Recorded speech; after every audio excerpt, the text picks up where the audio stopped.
Good evening. വൈകിട്ട് എന്താ പരിപാടി? അപ്പോൾ ചായ കുടിയൊക്കെ കഴിഞ്ഞ് ഞങ്ങൾ മെല്ലെ ഒന്ന് നടക്കാൻ ഇറങ്ങിയതാണ്.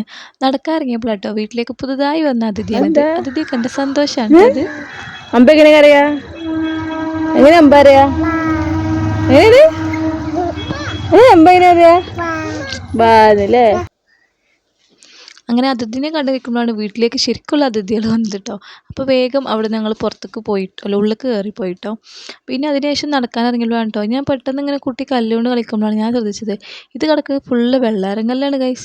നമ്മൾ പീടിയിൽ നിന്നൊക്കെ പൈസ കൊടുത്തിട്ട് ഒരു കിലോന് 6 രൂപയൊക്കെ കൊടുത്ത് മേടിക്കൂലേ, അങ്ങനത്തെ കല്ലുകളാണ് ഈ കിടക്കുന്നത്. നമ്മളെന്തിനാ പീടിയിൽ നിന്നൊക്കെ മേടിക്കുന്നത്? നമുക്കിതൊക്കെ പെറുക്കി കൊണ്ടുപോയി കഴുകി ഗാർഡനിലൊക്കെ സെറ്റ് ചെയ്യാൻ പറ്റില്ലേ? അപ്പോൾ കുറച്ച് നേരം തൽക്കാലം ഞാൻ പെറുക്കിയിട്ടുണ്ട് കേട്ടോ. ഇനി നമുക്ക് ആവശ്യമുണ്ടെങ്കിൽ വീണ്ടും വന്ന് പെറുക്കാമല്ലോ, നമ്മുടെ വീടിൻ്റെ അടുത്തുള്ള സംഭവമല്ലേ. അപ്പം അതിനുശേഷം പിന്നെ നമ്മുടെ വീട്ടിൽ വീണ്ടും ഒരു ചെറിയൊരു അതിഥി വന്നിട്ടുണ്ട്. അപ്പോൾ അതിൻ്റെ അമ്മ മരിച്ചുപോയി. അതുകൊണ്ട് കുഞ്ഞു കുട്ടീനെ ഇപ്പം അങ്ങനെ കൊടുന്നിട്ട് പാലും കുപ്പിയിൽ പാലൊക്കെ കൊടുത്ത് അങ്ങനെ വളർത്തി വലുതാക്കിയിട്ട് വെക്കുകയാണ് കേട്ടോ ചെയ്യാറ്. അപ്പോൾ അങ്ങനെ കുട്ടീനെ കൊടുന്നതാണ്. അപ്പോൾ അതിനെ കാണുമ്പോൾ മൂപ്പർക്ക് നല്ല പുലിവുണ്ട്. അവിടെ കിടന്നിട്ട് നാടിന് തൊടാൻ പേടിയുണ്ടേനും എന്നാൽ അവനക്ക് അതിൻ്റെ അടുത്ത് പോകുവാണ് കേട്ടോ. അങ്ങനെ കളിച്ചുകൊണ്ടിരിക്കുകയാണ് കേട്ടോ. അപ്പോൾ ശരി, ഇന്നത്തെ വിശേഷങ്ങൾ ഇത്രയൊക്കെ തന്നെയുള്ളൂ കേട്ടോ. അപ്പോൾ ഓക്കെ, അടുത്ത വീഡിയോയിൽ കാണുന്നവരേക്കും ta ta bye bye, see U.